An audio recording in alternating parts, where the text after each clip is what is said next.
El domingo de la segunda semana del tiempo ordinario, el evangelio que toca es el de Juan 2, 1 al 11. En aquel tiempo había una boda en Caná de Galilea, y la madre de Jesús estaba allí. Jesús y sus discípulos estaban también invitados a la boda. Faltó el vino, y la madre de Jesús le dijo: «No les queda vino». Jesús le contestó: «Mujer, déjame, todavía no ha llegado mi hora». Su madre dijo a los sirvientes: «Hagan lo que él diga». Había allí colocadas 6 tinajas de piedra para las purificaciones de los judíos, de unos 100 litros cada una. Jesús les dijo: «Llenen las tinajas de agua». Y las llenaron hasta arriba. Entonces les mandó: «Saquen ahora y llévenselo al mayordomo». Ellos se lo llevaron, y el mayordomo probó el agua convertida en vino sin saber de dónde venía. Los sirvientes sí lo sabían, pues habían sacado el agua. Y entonces llamó al novio y le dijo: «Todo el mundo pone primero el vino bueno, y cuando ya están bebidos, el peor. Tú, en cambio, has guardado el vino bueno hasta ahora». Así, en Caná de Galilea, Jesús comenzó sus signos, manifestó su gloria y creció la fe de sus discípulos en él. La escena que da inicio a la vida pública de Jesús, según el Evangelio de Juan, es el relato de las bodas de Caná. Ya en su primer capítulo, que es la introducción a toda su obra, Juan nos había presentado a Jesús, pero lo había hecho solo a los lectores de su obra. Ahora, con las bodas de Caná, nos encontramos con Jesús en Galilea, en compañía del grupo de los primeros discípulos, y toca presentarlo a aquellos con los que compartirá su vida hasta morir en la cruz. Juan empieza su relato diciéndonos que en aquel tiempo había una boda en Caná de Galilea. Como vemos, la vida pública de Jesús inicia con una gran fiesta, una boda, en Caná. Caná era un pueblito de los campos de Galilea, al norte, en la zona fértil de Israel, a unos 10 kilómetros de Nazaret, el pueblo de Jesús. Y como saben, una boda en un pueblito es un verdadero acontecimiento, y todos, no solo los del pueblo, sino de toda la zona, estaban invitados a participar y alegrarse. Nos dice también Juan que la madre de Jesús estaba allí, y Jesús y sus discípulos también estaban invitados a la boda. De esta manera, Juan nos adelanta que la buena noticia que nos va a anunciar es fuente de enorme alegría. Y la razón de esta alegría es la presencia del Mesías y el inicio del reinado de Dios. Isaías anunciaba que cuando Dios reine, todos podremos comer en abundancia y beber hasta hartarnos. Y los judíos esperaban que cuando Dios reine, no solo habrá enorme alegría y gran gozo entre todos nosotros, sino además, todas nuestras necesidades serán satisfechas. Bueno, pues, la buena noticia que nos anuncia Juan es que con Jesús, ese reino esperado de Dios ha llegado. Y por tanto, alegrémonos, pues ya ha empezado a reinar. Pero el relato empieza presentándonos un problema. Faltó el vino, dice el texto, y la madre de Jesús le dijo: «No les queda vino». A través del problema de la falta de vino, Juan nos va a presentar públicamente a Jesús y nos va a mostrar lo que es y lo que significa que Dios reine. Y vemos que María parece muy atenta a las necesidades y preocupaciones de la gente. Bueno, pues en una fiesta normal, la falta de vino es sin duda un problema. Pero en nuestros tiempos se trata de un problema de relativamente fácil solución.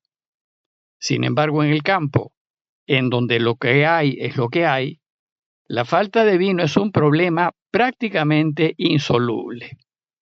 Y en un acontecimiento tan esperado como una boda, que congregaba a todos, la falta de vino significaba la interrupción, el fracaso de la fiesta y la vergüenza de toda la familia.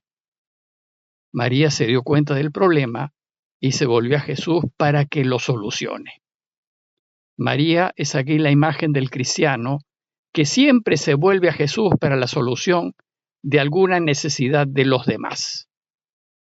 Sin embargo, para sorpresa nuestra, Jesús se resiste y le dijo: «Mujer, déjame, todavía no ha llegado mi hora. ¿Por qué Jesús se resiste? ¿Y qué se refiere con eso de que no ha llegado su hora? La hora tiene que ver con el reinado de Dios, y se refiere al momento en que Jesús se da a conocer y en el que pone en evidencia lo que significa que Dios reine. Y que no sea la hora significa que aún no es el momento de iniciar el anuncio del reinado de Dios en medio nuestro. Tal vez porque aún se encontraba preparando a sus discípulos para que puedan ir a todas partes a contarles a todos esta buena noticia. Sin embargo, y a pesar de la resistencia de Jesús, María no se inmuta, y más bien da por hecho que Jesús los ayudará. Por eso dijo a los sirvientes, hagan lo que Él diga.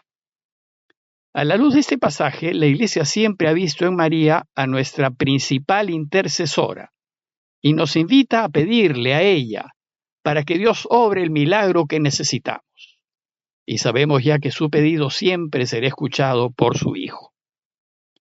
Entonces, a solicitud de su madre, Jesús adelanta su hora y mediante un signo o gesto extraordinario anuncia el inicio del reinado de Dios entre nosotros. Dice Juan que había allí colocadas 6 tinajas de piedra para las purificaciones de los judíos, de unos 100 litros cada una. Se trataba de 6 grandes contenedores de agua que según el texto eran de piedra. Es interesante notar que estas tinajas contenían agua para la purificación, es decir, agua con la que los judíos se lavaban para su limpieza religiosa. El objetivo de esta limpieza religiosa era restablecer la correcta relación de armonía con Dios y disponer a la persona para el culto. Y lo que va a hacer Jesús es dar de beber de este agua, convertida en vino, para mostrarnos que lo que verdaderamente purifica no es lo externo, sino lo interno. Lo que purifica es ese cambio de corazón que lleva a participar de la alegría del reinado de Dios. Entonces Jesús les dijo, llenen las tinajas de agua, y las llenaron hasta arriba, y les mandó, saquen ahora y llévenle al mayordomo, y ellos se lo llevaron. Jesús pide que se llenen las tinajas hasta arriba. Se trataba de unos 600 litros de agua, una enorme cantidad que en total equivaldría a unas 800 botellas de vino. Y considerando que ya la fiesta estaba avanzada, esta cantidad de vino no solo bastaría, sino que ciertamente sobraría. Bueno, pues el reinado de Dios es así, abundante, y más que suficiente para todos, y genera una alegría desbordante. ¿Cómo pues no querer que reine? Ahora bien, parece que las fiestas importantes tenían una especie de maestro de ceremonias, un padrino o un mayordomo, que se encargaba de velar para que la fiesta sea un verdadero éxito. Y nos dice Juan que el mayordomo probó el agua convertida en vino sin saber de dónde venía. Los sirvientes, dice Juan, sí lo sabían, pues habían sacado el agua. Y entonces el mayordomo llamó al novio y le dijo, todo el mundo pone primero el vino bueno y cuando ya están bebidos, el peor. Tú, en cambio, has guardado el vino bueno hasta ahora. Juan nos dice que los sirvientes sabían lo que había hecho Jesús. Es decir, ellos, los que no suelen participar de la fiesta, fueron los primeros testigos del inicio del reinado de Dios. Son ellos los primeros en sorprenderse y alegrarse sobremanera. Y esto es coherente con el modo de proceder de Dios. La buena noticia se anuncia primero a quienes están más olvidados, a los que están al margen. Pues el reinado de Dios produce una inversión en el modo de proceder de los hombres. Lo que debió ser primero es último, y lo que debió ser último es primero. Su reinado da vuelta al modo lógico, consuetudinario y habitual de proceder, y genera una mejor relación entre los hombres, trae siempre lo mejor, en este caso el mejor vino, y es para el mayor bien de todos. Luego Juan nos dice que el mayordomo probó el agua convertida en vino y se quedó totalmente sorprendido por la calidad del vino que le trajeron, al punto de llamar al novio y felicitarlo públicamente por ello. Le dijo, todo el mundo pone primero el vino bueno, y cuando están bebidos el peor, pero tú en cambio has guardado el vino bueno hasta ahora. Es decir, le dice al novio que ha hecho lo que nadie hace. Y en lugar de servir el mejor vino al inicio y el peor al final, él ha servido el mejor al final. Bueno, pues así será el reinado de Dios. Cada vez será mejor, nos llenará la vida y producirá una enorme alegría para todos y para siempre. Juan termina su relato diciéndonos que así, en Caná de Galilea, Jesús comenzó sus signos, manifestó su gloria y creció la fe de sus discípulos en él. Juan no habla de milagros, sino de signos. Y nos dice que en Caná Jesús comenzó sus signos. Cambiar el agua en vino es para el evangelista un signo, una señal que indica algo. Y lo importante no es el signo en sí, que haya cambiado el agua en vino, sino lo que este signo señala e indica, es decir, el significado del cambio de agua en vino. A menudo nosotros nos quedamos en el mero cambio del agua, nos quedamos extasiados en lo milagroso, nos quedamos en la magia de la conversión del agua y dejamos de lado lo esencial. Cuando en realidad la conversión del agua no es lo importante, eso es anecdótico. Lo esencial es lo que señala el signo. ¿Y qué nos señala este milagro? Juan nos dice que el signo indica dos cosas. Primero, que le permite a Jesús manifestar su gloria. Ese signo nos señala que Jesús es el Mesías esperado. Ya Isaías anunciaba, con la llegada del Mesías, banquetes y fiestas, y anunciaba que su llegada traería abundancia y que todos tendrían más que suficiente para comer y beber. Y segundo, ese signo permite que crezca la fe de sus discípulos. En efecto, si Jesús es el Mesías, su mesianismo deberá demostrarlo, no solo con palabras, sino también con obras. Y el signo de Caná fue su primera obra, una obra que vino a confirmar esa primera impresión de los suyos.